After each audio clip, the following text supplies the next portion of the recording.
Good evening, everyone, and welcome to 30 minutes of Torah study for the Torah portion of Devarim. So this afternoon, while I was preparing this PowerPoint, I was listening to a podcast in the background. The podcast was interviewing a Hispanic gentleman who grew up in the Bronx, later moved to Brooklyn.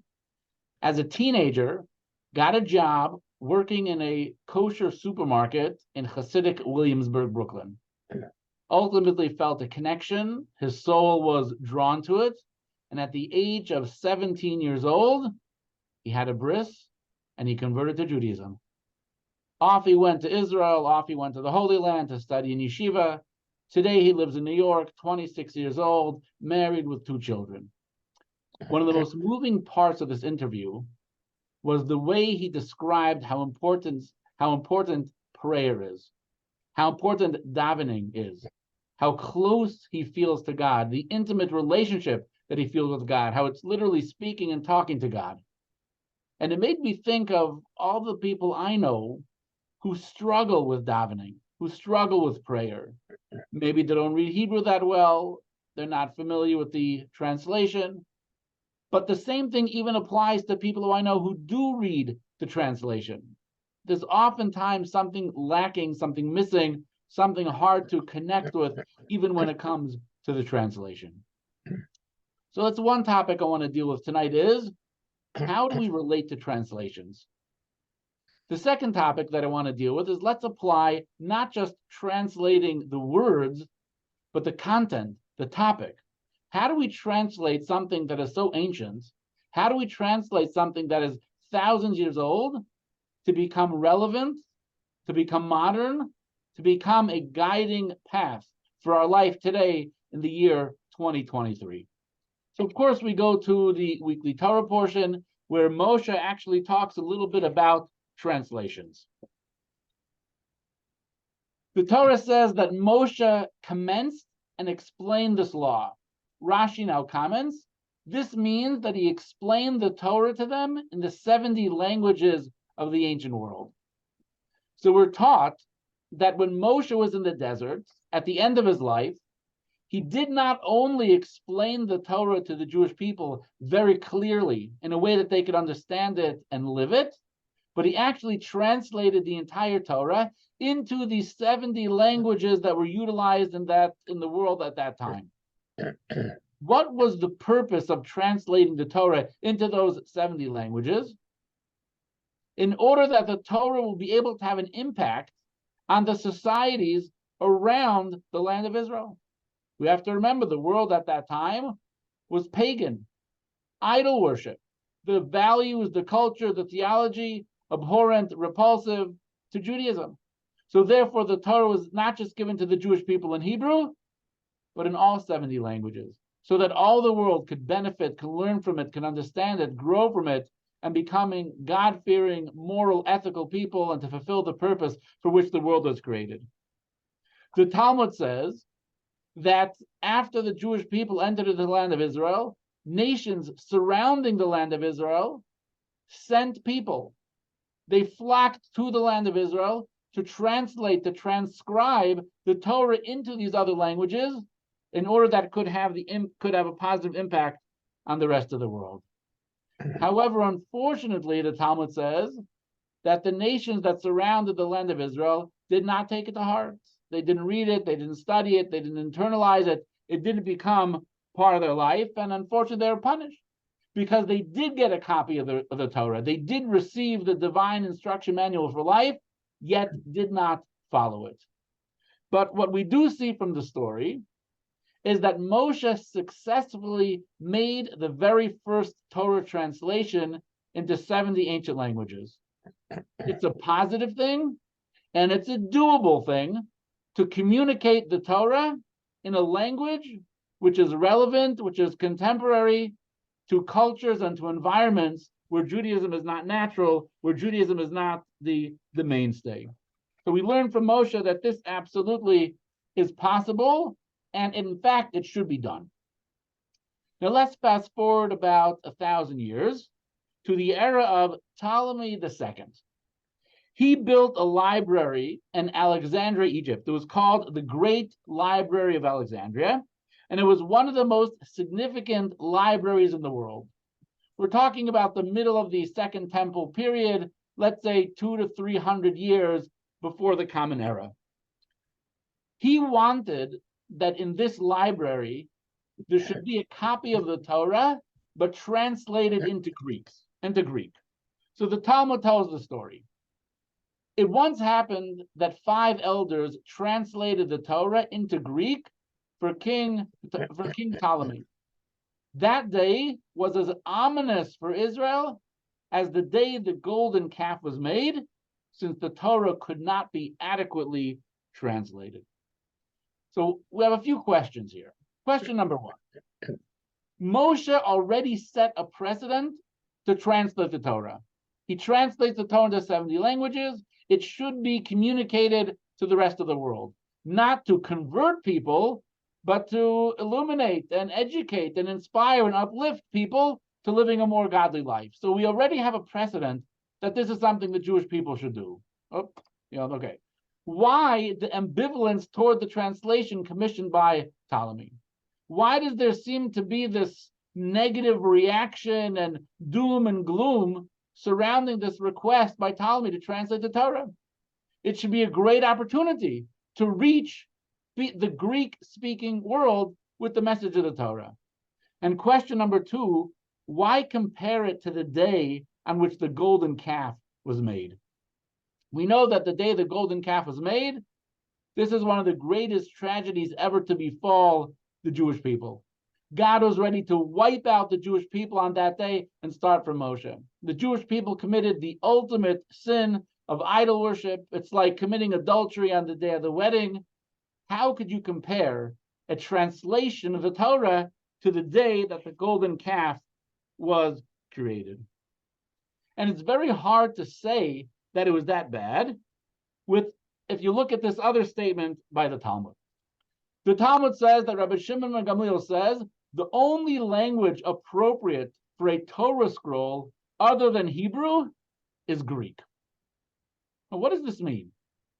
What this means is there is only one other language in the world that you can use to write a Torah scroll that will have the sanctity and the holiness of a Torah scroll that you could actually use in the synagogue, in the shul, and read from on the Shabbos, and that is a Torah scroll that is written in Greek.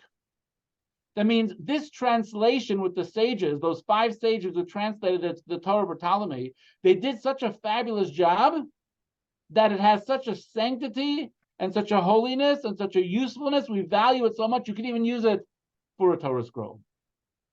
If that's the case, that you could walk into a shul and see a Torah scroll written in Greek, a translation of the Torah, again, how could we say that on some level, the day that the Torah was translated to Greek was like the day that the golden calf was made?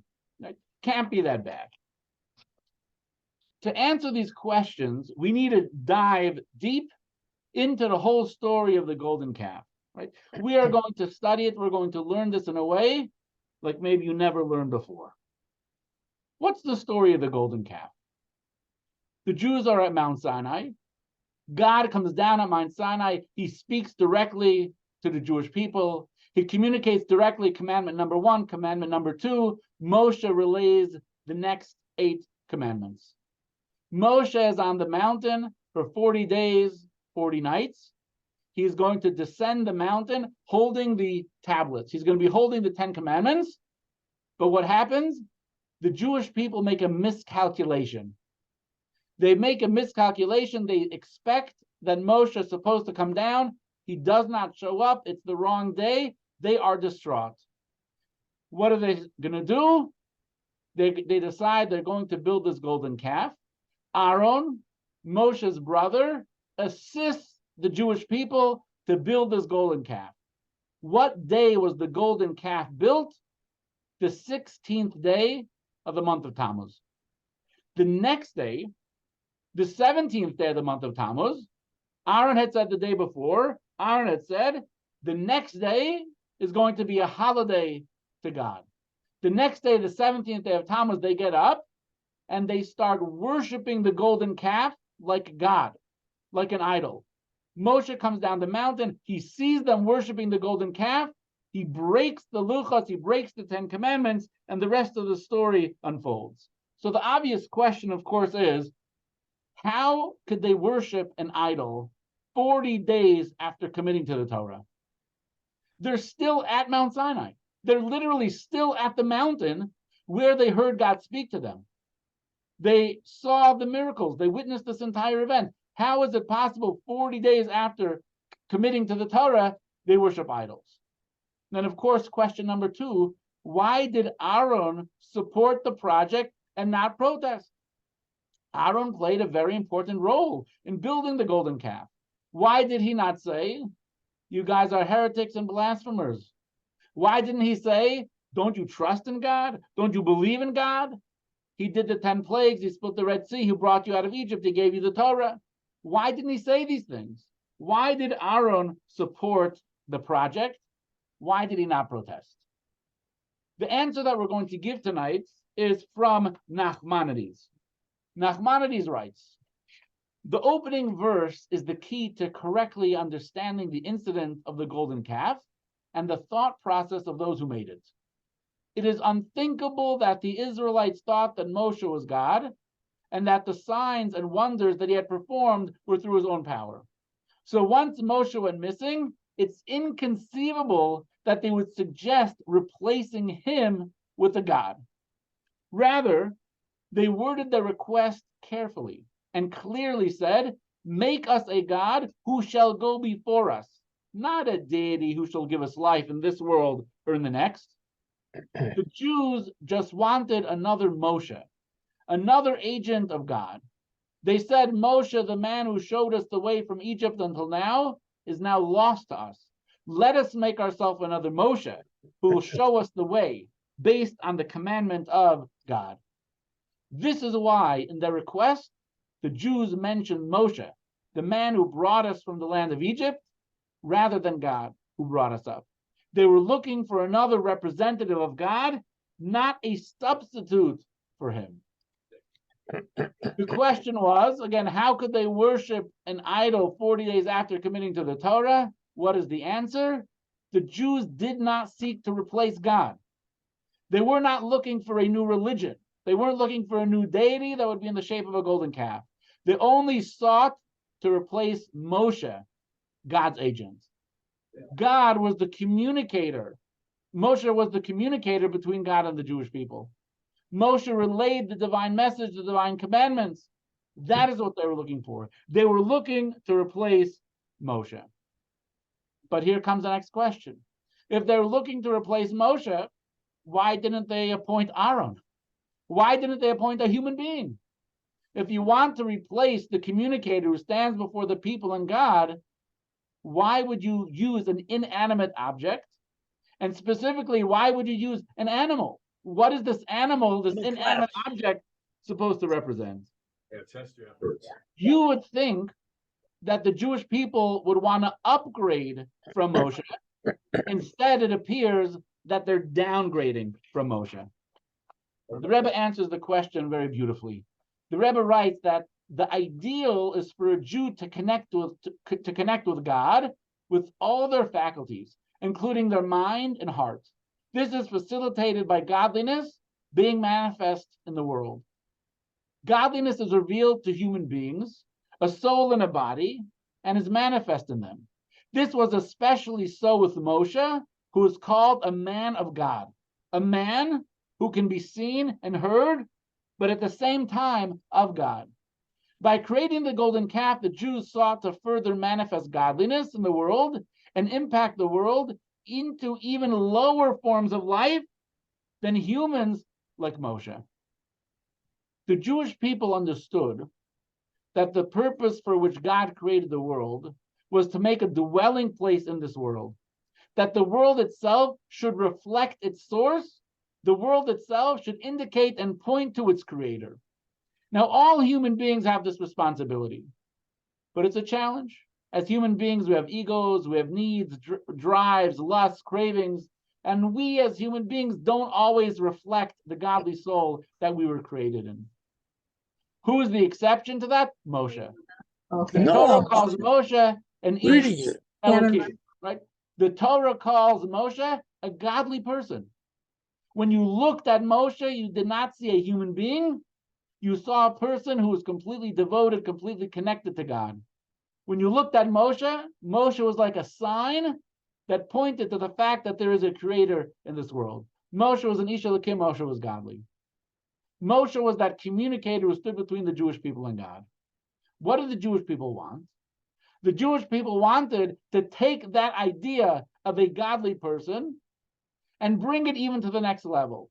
That number one, even an inanimate object, even a physical material object, should also be able to point to God, should also be able to reflect its divine image. It was taking godliness from the highest of high to the lowest of low, which is the very purpose of the creation of the world, that the world should reflect godliness. Not just a human being, not just a person, but even an inanimate object. And what type of inanimate object? An animal. What does an animal represent? An animal is different than a person. A human being is all about the mind, is all about the intellect. An animal is all about the natural instincts that the animal has. What did the Jewish people want? That even a human being on our most animalistic level, on our most natural, instinctive level, should also experience the divine, should also be able to connect to the divine. The Jews hypothesized that with the golden calf, even emotional and bodily instincts would be able to communicate with the divine.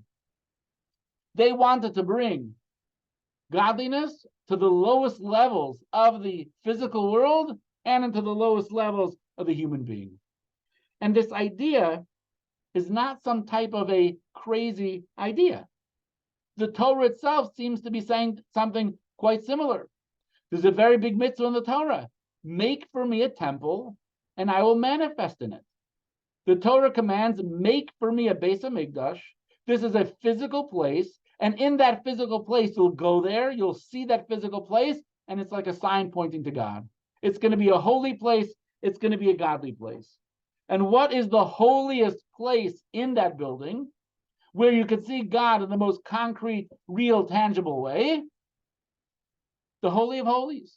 There at the ark, I will meet with you, and I will impart to you from above the cover, from between the two cherubs that are on top of the ark, all that I will command you concerning the Israelite people. The Torah tells us, where is God going to reside? Where and how is God going to communicate to the Jewish people? From the ark, from the place where the cherubs are carved on the top. Moshe would enter and stand in the tabernacle, and God's voice would descend from the heaven of heavens to between the two cherubs on the ark cover, and Moshe would hear the voice speaking to him. Here we have in the temple a physical object. It's made of wood. It's made of gold. It is in the shape of two children, and it's from that physical space where the infinite God meets the finite earth, and it's the place where God communicates to mankind. Right? This is really not that far off from the golden calf. So what was the problem with the golden calf?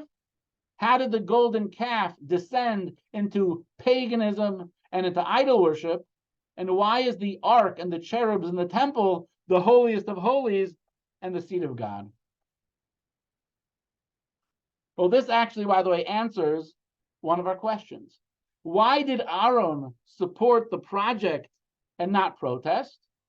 The answer is because the golden calf held great potential to achieve the goal of manifesting God in the lowest realms, and Aaron knew it. When the plan was formulated for the Jewish people to build the golden calf, it was not to be an idol, it was not to be worshipped, it was not to replace God, it was to replace Moshe.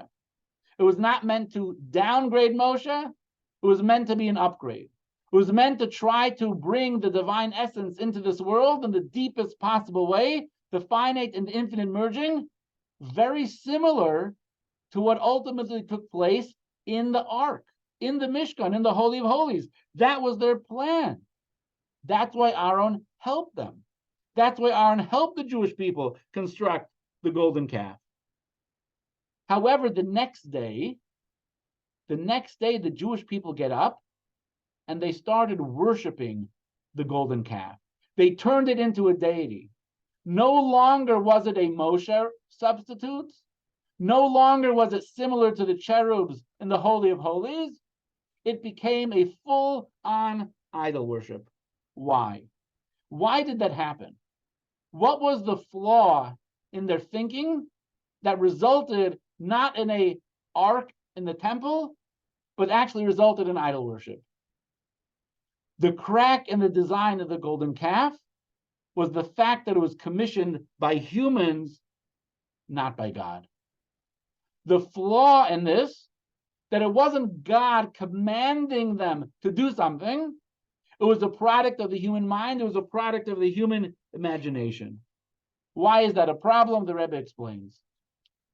The instances of the temple and the ark manifesting God were commissioned by God.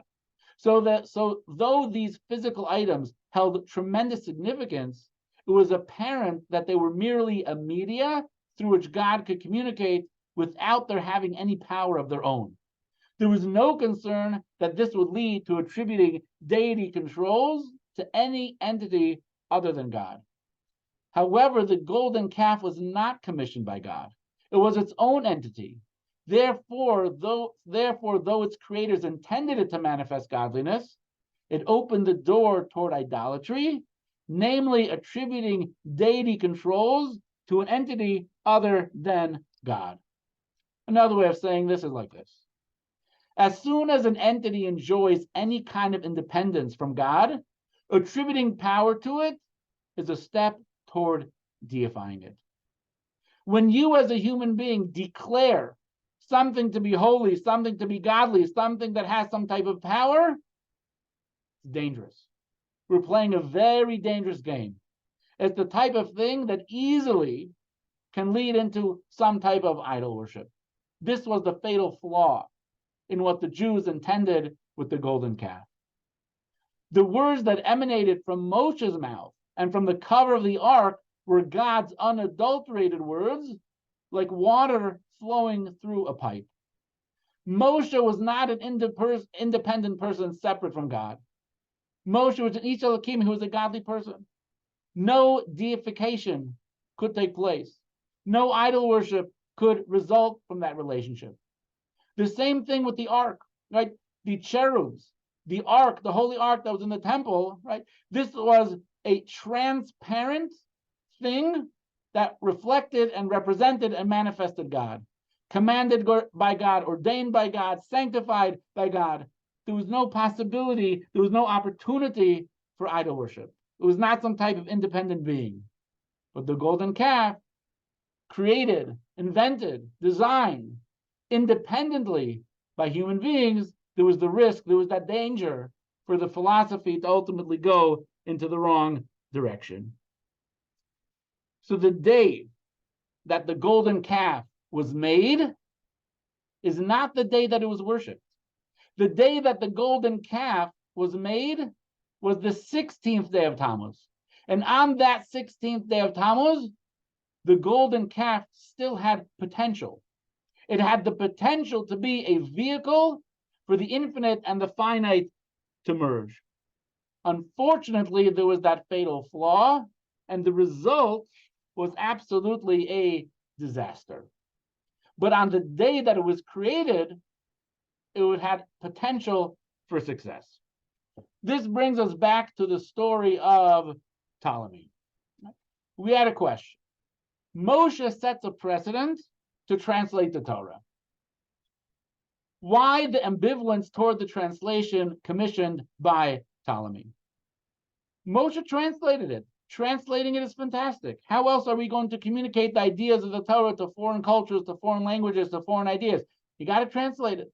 And we ask the question, why compare it to the day on which the golden calf was made? Now we have an answer to that question.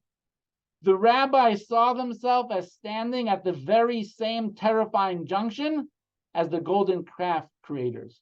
They stood on the precipice of either a monumental achievement or a disastrous failure.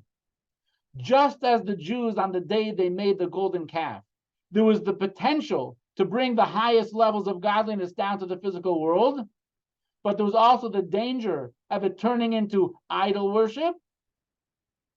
The rabbis who translated the text felt the same way.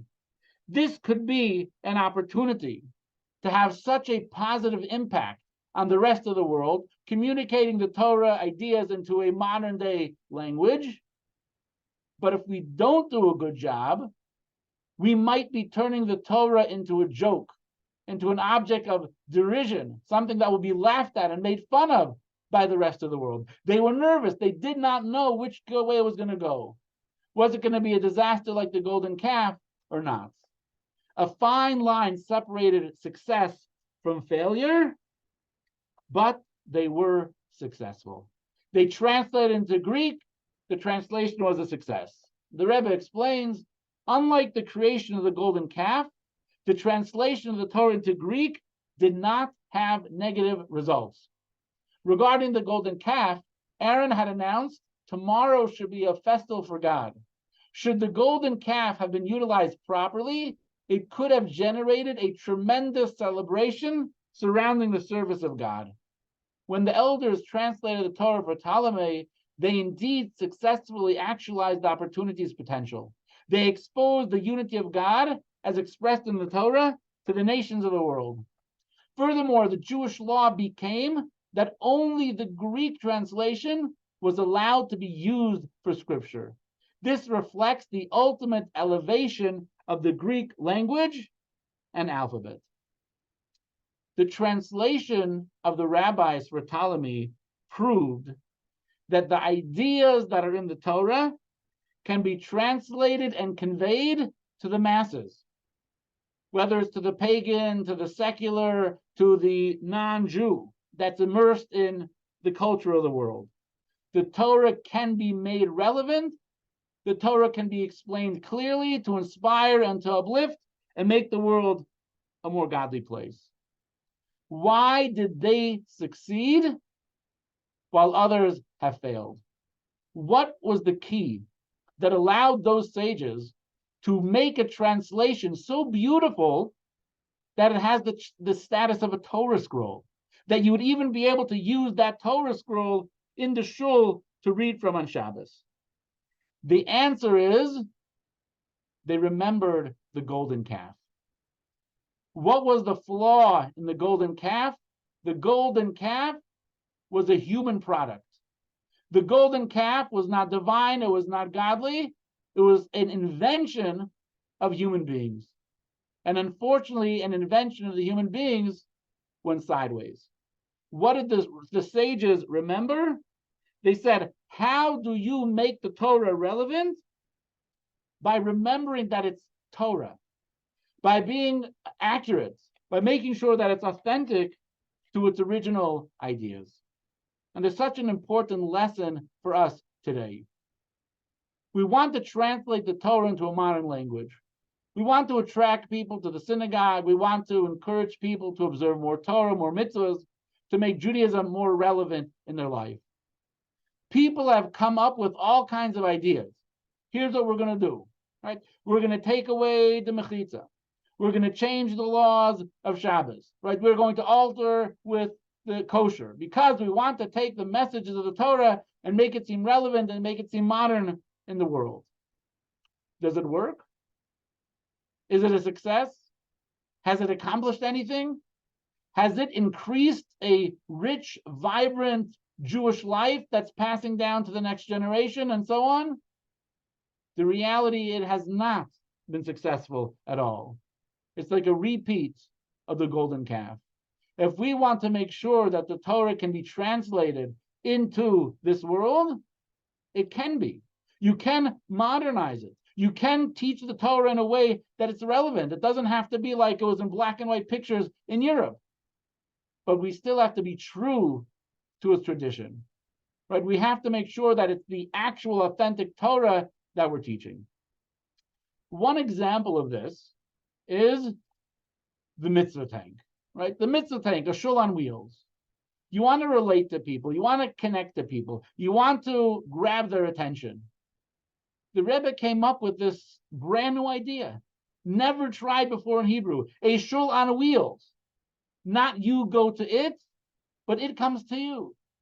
Painted colorfully in bright colors. All over New York, Paris, London, Australia, all over the place. Parked at a street corner. A rabbi, some bachram on the corner, asking people on the streets, display your Jewish pride. Come, do a mitzvah, put on tefillin, say Shema. Here's some Shabbos candles. Here's a menorah. Here's some matzah. Right? You're taking the message of Torah, you're taking the message of Judaism, and you're bringing it right into the year 2023. Doing something a little out of the box, doing something a little bit different, not changing and altering the Torah. It's saying, how do I translate the authentic and accurate message of the Torah into the mind and the attitude and the culture of someone living in 2023?